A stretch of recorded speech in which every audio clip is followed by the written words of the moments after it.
L'Atrium culturel se poursuit, c'est la 4e édition que ce rendez-vous culturel a lieu, une manière pour les comités d'entreprise d'être en relation directe avec ceux qui font l'actualité du théâtre, c'est-à-dire les salles de théâtre, les programmateurs, les directeurs de salles, voire même les comédiens, puisqu'aujourd'hui on a reçu des gens comme Anne Romanoff par exemple, Judith Magre ou encore le comte de Boudherbala. Vous voyez que le spectre des spectacles qui sont présentés lors de cet atrium culturel est extrêmement varié. C'était aussi une occasion évidemment de faire la promotion des produits du groupe Up, notamment l'appli CE, mais également le magazine social CE. Enfin bref, beaucoup de choses sont accessibles. Aujourd'hui, tout le monde est concentré dans le même lieu, ce qui est extrêmement facile pour pouvoir se rencontrer, évidemment.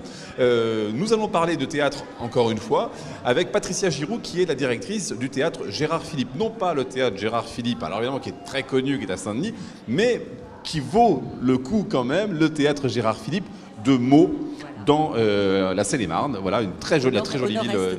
Alors, vous êtes la patronne du théâtre Gérard Philippe, qui est un petit théâtre de poche, on va le dire. Hein. C'est quelque chose où le public voilà, est proche des comédiens qui jouent sur scène.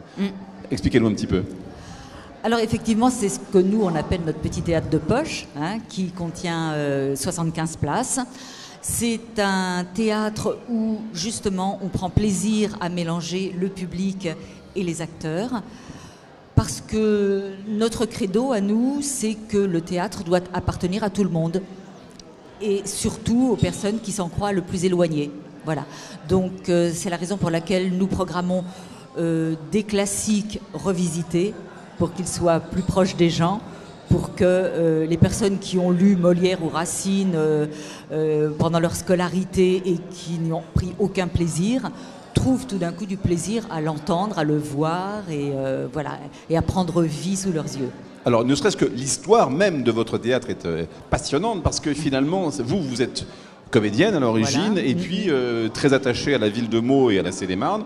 Vous avez voulu développer l'activité théâtre dans votre ville et vous avez créé d'abord des cours, puis vous avez créé votre théâtre il y a une vingtaine d'années. Voilà, tout à fait. Il y a 23 ans très exactement.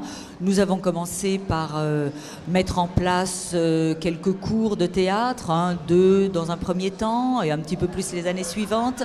Et puis tout naturellement, nous est venue l'envie de faire une programmation. Donc avec quelques amis comédiens qui avaient créé leur compagnie, et puis de proche en proche, et pour arriver 20 ans après, avoir une vraie programmation avec, je dirais pas des têtes d'affiche, mais vraiment des compagnies qui tournent beaucoup, qui ont une bonne notoriété. J'ai la prétention de dire que ma programmation est de très bonne qualité. Avec de très bons vous avez bien raison de vous faire plaisir. Bon, vous disiez que vous vouliez rendre plus accessibles des œuvres qui sont des œuvres classiques. Voilà, on joue du Molière, on joue du Racine, on joue quoi chez vous en termes de théâtre classique? On joue effectivement du classique, mais pas que. Hein. Il y en a un petit peu pour tous les goûts, encore que j'aime bien resserrer le créneau vers des choses qui portent à réfléchir ou en tout cas à se poser question. Hein. On n'est pas un théâtre intello, ni prise de tête. On est un théâtre qui fait réfléchir, où il fait bon vivre et on aime s'y retrouver. C'est vrai que c'est un lieu très convivial.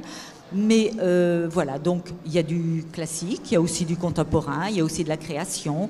Moi, j'aime bien y amener une touche de commedia dell'arte, de clown, de mime, etc. Un petit peu de café-théâtre, un petit peu, voilà. Ah, on se marre aussi alors chez vous? On se marre aussi chez vous? Heureusement, oui. Mais le théâtre, c'est ça. Le théâtre, c'est la vie. Donc, c'est le rire obligatoirement. C'est le rire, c'est les émotions, et c'est le questionnement. J'en reviens toujours un petit peu là. C'est, voilà.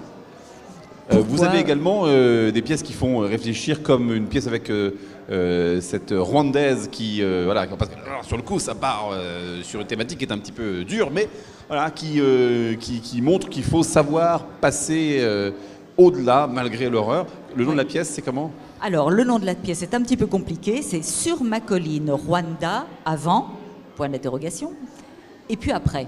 D'accord. Voilà, donc c'est le titre. Alors, c'est vrai que pour faire ma programmation, je vais voir des spectacles. Je suis allée voir celui-là en me disant « Ouf, ça va pas être joyeux, je ne pense pas que je vais prendre ». Et au final, je suis complètement tombée sous le charme de ce spectacle qui, au final, est un spectacle très gai parce que c'est un spectacle d'espoir. Voilà. On nous raconte de façon très détournée, de façon très allégée, le génocide, mais surtout comment on vit après. et pourquoi on vit après. Et voilà, et la solution, c'est le pardon, et c'est la vie continue. Voilà. Parmi les temps forts de votre programmation 2015-2016, donc vous venez de nous citer ce spectacle-là, on peut s'attendre à quoi? Alors, on commence par un très très beau spectacle qui s'appelle Jacques le Fataliste et son maître. C'est un spectacle, alors c'est exactement le spectacle type dont je parlais tout à l'heure. C'est un classique. Un texte un peu difficile, ouais, mais qui est mis en scène de façon tellement joyeuse, tellement ludique, tellement... Il y a autant à voir qu'à entendre dans ce spectacle, ce qui fait qu'il s'adresse à tout le monde. Il s'adresse aux enfants comme aux personnes qui ont étudié Diderot dans le texte. En deux mots, il s'agit de quoi? Jacques le Fataliste? C'est un maître et son valet qui échangent de tout et de rien, qui philosophent, et où on s'aperçoit que, ma foi, entre le valet et le maître, il n'y a pas une grande différence. Et voilà, c'est un petit peu moraliste, mais juste ce qu'il faut, et sans retirer voilà, de la poésie et un petit peu de philosophie quand même. Le théâtre Gérard Philipe, ça n'est pas qu'un théâtre où il y a des représentations, c'est un théâtre de la vie, c'est un théâtre, oui, où on communique entre les spectateurs et les comédiens, c'est-à-dire, voilà, que voilà, vous organisez des événements. Absolument.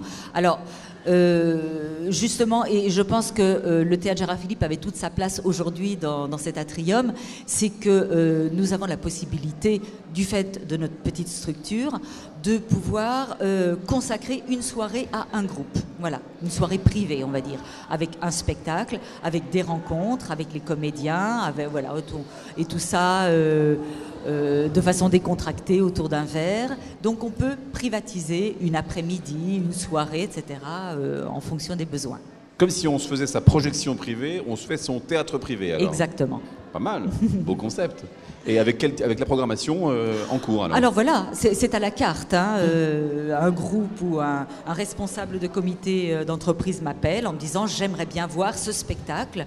Est-ce qu'il est possible de l'avoir un dimanche après-midi pour tant de personnes ?» Et on s'organise. D'accord, c'est quelque chose que vous avez déjà expérimenté? Alors on l'a expérimenté de façon très, je dirais, très ciblée. Voilà, avec des groupes qui souhaitaient, alors par exemple, une personne qui n'avait pas pu assister à une des représentations parce que c'était complet, parce qu'ils sont arrivés trop tard, parce qu'ils étaient trop nombreux, donc on leur réserve une soirée. Et de ce fait, on a eu envie de l'étendre et de le généraliser. Combien ça coûte une place de théâtre chez vous? Alors c'est 13 € le plein tarif, 10 € le tarif groupe, le tarif abonnement également, et puis pour le jeune public, c'est 6,50 €. Donc ça reste, pour le coup, accessible, quoi. Accessible. On est quasiment de l'ordre de la place de cinéma. Voilà, absolument. Voilà, par rapport aux grosses structures, on est dans les 30-40 €. Bon, écoutez, c'est une manière accessible, du coup, d'accéder à la culture. D'accéder à la culture et de voir, voilà, le théâtre. D'accord. Mm-hmm. Pourquoi Gérard Philipe? C'est vous qui l'avez baptisé comme ça? Non, pas du tout. C'est la mairie qui a souhaité que ce théâtre s'appelle Gérard Philippe. Bon, il y a pire comme figure tutélaire, quand même. Ah bah oui. Oui. Bien sûr, Jean-Philippe, Jean Villard, Gérard Philippe, Jean Villard, voilà. Voilà, ça aurait pu être Charles Dulin ou quelques autres, mais bon. Ouais.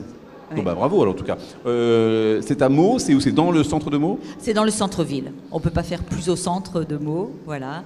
Et c'est accessible par l'autoroute A4, par le train à partir de la gare de l'Est. Voilà. Bon, vous fermez pendant l'été ou on peut venir vous voir aussi?